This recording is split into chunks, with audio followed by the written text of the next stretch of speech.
Good morning friends, मैं बबीता आज बहुत ही इंपॉर्टेंट एक जानकारी लेके आई हूँ। बड़े दिनों से हो रहा था कि यूजीसी नेट की बात करते हैं मैम, तो आज मैं यूपी पीसीएस जो हमारा अब 27 अक्टूबर को आने वाला है, इसी अक्टूबर में, उसके बारे में, उसका सिलेबस क्या, उसका एज का क्या रहा। फॉर्म तो भर गया है, फॉर्म तो होना था एग्ज़ाम जून में ही, लेकिन किसी वजह से एग्ज़ाम जो है अक्टूबर में शिफ्ट हो गया था। अब इसका प्री होगा, तो कुछ ऐसी बातें हैं, यू कैन नोट डाउन। और सबसे पहले good morning to my all students, my viewers, my well wishers. मैं बबीता आज अपना फिर से नया वीडियो लेके आई हूँ और आज का मेरा फोकस है UP PCS, their syllabus, age, qualification and how to you can crack that exam और योर स्ट्रेटजी, है ना। आपकी अपकमिंग स्ट्रेटजी क्या होंगी। हम लोगों ने एक ग्रुप भी बनाया, व्हाट्सएप ग्रुप भी बनाया, टेलीग्राम ग्रुप भी बनाया। You can join with us और you can search me on YouTube on counselling with Babita Sharma is my channel. Already normally सभी लोग जानते हैं, काउंसलिंग विद बबीता शर्मा में हम एजुकेशनल, सोशल और साइकोलॉजिकल वीडियोस बनाते हैं।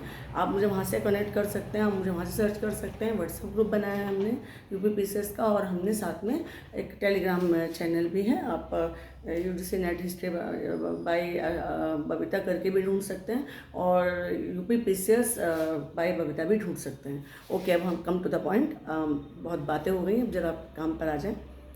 हमारा यूपी का ये सबसे बड़ा जॉब है। इसमें एसडीएम और डीएसपी हम बनते हैं। और 21 से अगर एजुकेशन क्वालिफिकेशन की बात करें तो 21 से 42 वर्ष तक की एज है। और एससी एसटी और ओबीसी वगैरह को थोड़ी सी छूट होती है। मेरे ख्याल में लेडीज़ को भी थोड़ी सी छूट होती है, विडोज़ को छूट होती है। और आपको एक चीज़ होनी चाहिए कि you have to clear graduation. अगर आप ग्रेजुएशन के लास्ट ईयर में तो भी आप इस एग्ज़ाम को दे सकते हैं। और किसी भी राज्य से, यूपी में सबसे बड़ी अच्छी बात यह है कि किसी भी you are from any state and you can give the UP PCS, and age is from 21 to 42 and age relaxation to SC, ST, OBC and I think women। और उसमें बहुत सारी क्लॉज होते हैं जो कि अब आप देखेंगे करते हैं। नॉर्मली जो एज है वो 21 से 42 साल तक है। अब हम इसका उस पर आते हैं। हर साल एक बार फॉर्म भरा जाता है, इस बार फॉर्म भरा हुआ है। 27 अक्टूबर को एग्ज़ाम ही है आपका। 3 तरह का फेज़ होता है। आप इसको you can divide in 3 phases. There is a preliminary examination, then main examination, then interview. अब इसमें कैसे कैसे मार्क्स हैं, किस किस तरह से सब्जेक्ट है, किस किस तरह से होता है, उसको ज़रा ध्यान से कर लीजिए। 3 तरह का पेपर होगा आपका: प्रारंभिक परीक्षा, मुख्य परीक्षा और इंटरव्यू। प्रारंभिक परीक्षा मीन्स प्रीलिमिनरी एग्जाम। तो प्रीलिमिनरी एग्जाम में आपके there are 2 type of general studies, हम उसको बोलेंगे जनरल स्टडीज़ के 2 तरह का है। GS paper 1 and secondary C SAT. एक ही दिन में दोनों एग्ज़ाम होते हैं, एक ही दिन में। एक मेरे ख्याल में 9 से 11 होता है, एक 2 से 5 होता है। टाइम यही रहता है, पहले टाइम अलग था, कुछ टाइम से ये वाला टाइम चल रहा है। और सी सेट जो होता है, जो सेकंड पेपर है, दैट इज़ क्वालिफाइंग, मतलब उसमें आपको क्वालिफाई करना होता है, मतलब उसमें आपको मिनिमम मार्क्स लाने होते हैं। उसमें कोई नेगेटिव मार्किंग, पॉजिटिव मार्किंग ये सब नहीं है। लेकिन जो आपका फर्स्ट पेपर है, जिसे हम जीएस पेपर 1 बोलते हैं, जिसमें कि अभी मैं आपको सब्जेक्ट लिखवाऊंगी क्या क्या सब्जेक्ट हैं, उसमें आपके 200 क्वेश्चन होते हैं और सी सेट में आपके 100 क्वेश्चन होते हैं। तो 300 में से आपकी मेरिट बनती है, मतलब सी सेट तो जो है वो आपका क्वालिफाइंग है, लेकिन जो आपका 200 में से आपकी मेरिट बनती है।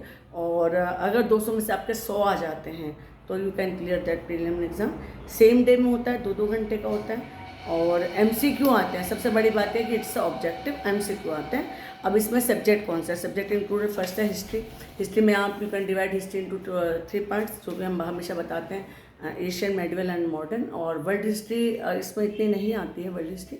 और उसके बाद क्या है, ज्योग्राफी है, आपका इकोनॉमिक्स है, आपका प्रेजेंट जो भी करंट है वो है। और इसमें आपका जीके जितनी भी है करंट आएगी। ज्योग्राफी हो गया, इकोनॉमिक्स हो गया, पॉलिटी हो गई, हिस्ट्री हो गई, और थोड़ा बहुत मैथ्स रीजनिंग आपका तो सी सेट में आ गया।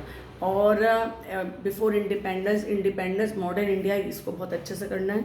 और इसमें अगर आपके 100 में से 99 और 100 क्वेश्चन हो जाते हैं तो यू कैन क्लियर दैट। इसके बाद आते हैं हम मेंस पर। 2 महीने बाद, 3 महीने बाद आपकी जब मेरिट आ जाती है और सभी जगह से आपका रिजल्ट आ जाता है, तब उसके बाद आपको 2 या 3 महीने का टाइम मिलता है। जैसे इस बार सितंबर में, अक्टूबर में हो रहा है ये एग्ज़ाम प्री में, तो may be in the month of January 25 या in December 24, I don't know what is the date, upcoming date, but normally 2-3 महीने के बाद डेट्स आ जाती हैं। तो मेंस का जो एग्ज़ाम होता है हमारा, पहले तो सब लखनऊ, इलाहाबाद 2 ही सेंटर होते थे, अब मेरे ख्याल में गाजियाबाद भी सेंटर बन गया है। तो उसके बाद मेंस का आप फॉर्म सेंटर चूज़ करते हैं और आपके पास उसके बाद फिर मेंस का एग्ज़ाम देने के लिए आप जाते हैं 6-7 दिन पहले। तो आपके पास 2 ऑप्शनल भी होते थे, अब ऑप्शनल को हटा दिया गया है। अब बहुत ध्यान से मेरी बात सुनिए कि मेंस में आपका सिलेबस क्या क्या है। मेंस में आपके 8 पेपर होते हैं, there is 8 paper in your mains. अब फर्स्ट इज हिंदी, सबसे पहले हिंदी का एग्जाम है जो कि 150 नंबर का होता है। सेकंड आपका एस्से निबंध जिसे बोलते हैं वो 150 नंबर का होता है, 2 हो गए, दोनों मिला के 300 नंबर हो गए।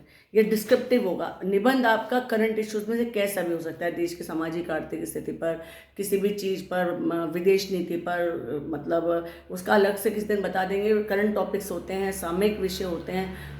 तो पहले तो बहुत हल्के होते थे, आजकल करंट इश्यूज़ पर आपका वो या विवेचना, आप किस तरह से किसी चीज़ को देखते हैं, वो आपका देखने का ढंग, आपका सोचने का ढंग, इसको पहचानते हैं। थर्ड हो गया, अब मेन पेपर पे आइए, GS paper 1, GS paper 2, GS paper 3 and GS paper 4। All are equal marks at 200 marks each.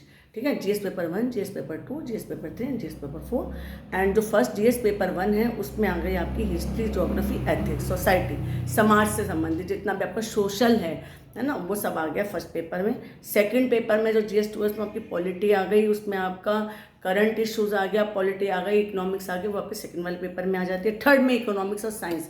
यहाँ अपनी वाले में भी साइंस, जो बायोलॉजिकल साइंस में आप से वो लोग बड़ी बड़ी इक्वेशंस हल नहीं कराते हैं। साइंस जो होती है ना, जितने भी आपके ये एग्जामिनेशन होते हैं, साइंस होती है एवरीडे साइंस, जैसे कि कैंसर में कौन सी चीज़ यूज़ होती है, कौन सी दवाई यूज़, कैंसर या ब्लड के कितने प्रकार हैं, या ब्लड देते हैं, ब्लड के कौन से ग्रुप्स हैं, मतलब जो भी, जैसे कि ओजोन लेयर पर आ गया, मतलब इन्वायरमेंट पर आ गया, जो डे टू डे की साइंस है जिससे कि आप रूबरू होते हैं। जैसे कि अब जैसे ये पाला पड़ जाता है ये हरियाणा साइड में, दिल्ली साइड में, ओजोन पर, इन्वायरमेंट, ये जो करंट इश्यूज आपको लाइफ में, आपको सांस लेने में दिक्कत है, इस तरह की जो एवरीडे साइंस है उसमें से कुछ भी उठा के दिया जा सकता है। आपकी क्लोरोफ्लोरोकार्बन पे, ऑक्सीजन पर, इन पर क्वेश्चंस की, वायुमंडल में क्या, ओजोन छिद्र पर, इस तरह के क्वेश्चन जो समसामयिक क्वेश्चन होते हैं, इस तरह के क्वेश्चन आपसे पूछे जा सकते हैं। ये जो कुछ प्रोटोकॉल्स थे, मॉन्ट्रियल प्रोटोकॉल, ये जो रियो डी जेनेरो, ये जो हमारे इस पे हुए हैं, जैसे इस टाइम देश की किसी भी स्थिति पर चुनाव होकर गया है, इलेक्शन होकर गया है, उस पर, पॉलिटी पर, मतलब करंट इश्यूज पर ज़्यादा क्वेश्चन आते हैं। आपका लोकसभा हो गया, आपका रेडियो है, जो भी है, इसकी डेट्स आ सकती हैं, डेट्स, इंपॉर्टेंट डेट्स आपको कर लीजिए।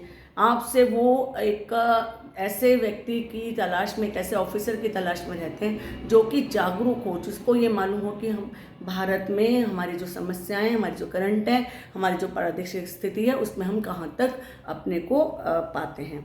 5th and 6th आ गया आपका GS 5 एंड GS 6। ये जैसे कि हर स्टेट में अब आजकल एक चीज़ हो रही है, जैसे कि राजस्थान RS में हो गया कि उन्होंने 40 से 50 क्वेश्चन राजस्थान पे ही पूछ लिए। ऐसे ही GS 5 and GS 6 is included UP special.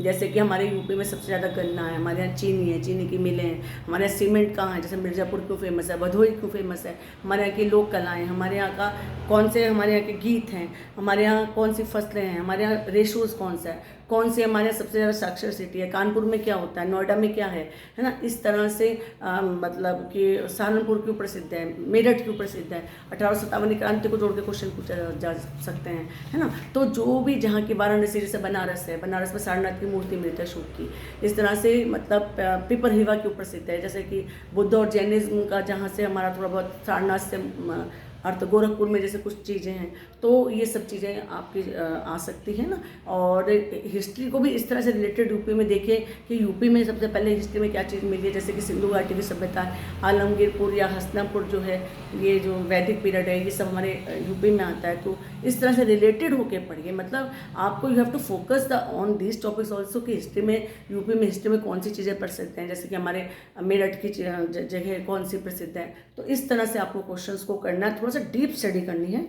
तो मैंने आपको बताया कि 5th और 6th जो जनरल स्टडीज़ का पेपर है वो यूपी विशेष के लिए है। उसके बाद आप अब देखिए नंबर कलेक्ट कीजिए कि हिंदी और एसए में आपको मैंने 150 बता दिया, 300, देन 200 ये हो गया आपके 2 चौके 8, 9 10 1100 रुपये का 1100 का यही हो गया। और उसके बाद आपका जो GS 5 और GS 6 है, ये 200 का हो गया, ये सब आपका 1500 हो गया। और 100 नंबर का आपका इंटरव्यू होता है। तो यू कैन मतलब आपको जो मार्क्स मिलते हैं वो आपको 1600 में से मिलते हैं, जिसमें 100 नंबर का आपका इंटरव्यू है। देखिए अब इंटरव्यू तो बहुत पीछे चला गया। अगर आप ये GS वगैरह में इसमें आप अच्छा स्कोर कर लेते हैं तो इंटरव्यू में आपको मतलब 50 60 70 भी आ जाते हैं, तो यू कैन क्रैक। और लेडीज़ के लिए तो मैं कहूँगी, आई थिंक लेडीज़ के लिए कुछ आरक्षण भी होता है, तो आपको ये यूपीपीसीएस को बहुत ध्यान से पढ़ना है, ध्यान से करना है। और इसमें कोई प्रश्न है, कुछ है, मेरे से आप पूछ सकते हैं, मैं बता दूंगी आपको। और इसमें आप थोड़ा सा भी लगकर, कहते हैं ना, महत्वाकांक्षा का जो मोती है वो आपका निरंकुशलता में पलता है। कुछ आपको दुनिया से अलग होकर 2-3 महीने की एक स्ट्रेटजी बनाइए, 6 से 7 घंटे पढ़िए, मॉक टेस्ट ज़्यादा कीजिए। आजकल तो जितने ऐप हैं उसमें भी आपको यूपीपीसीएस के अकॉर्डिंग बहुत कुछ क्वेश्चंस मिल जाएंगे। मुझसे जुड़ सकते हैं, हमारे व्हाट्सएप ग्रुप से जुड़ सकते हैं, हमारे टेलीग्राम ग्रुप से जुड़ सकते हैं। और हम अब इसी चीज़ की तैयारी कर रहे हैं, तैयारी कराएंगे भी। और मैं ऑल द बेस्ट बोलती हूँ सभी अपने एस्पिरेंट्स को।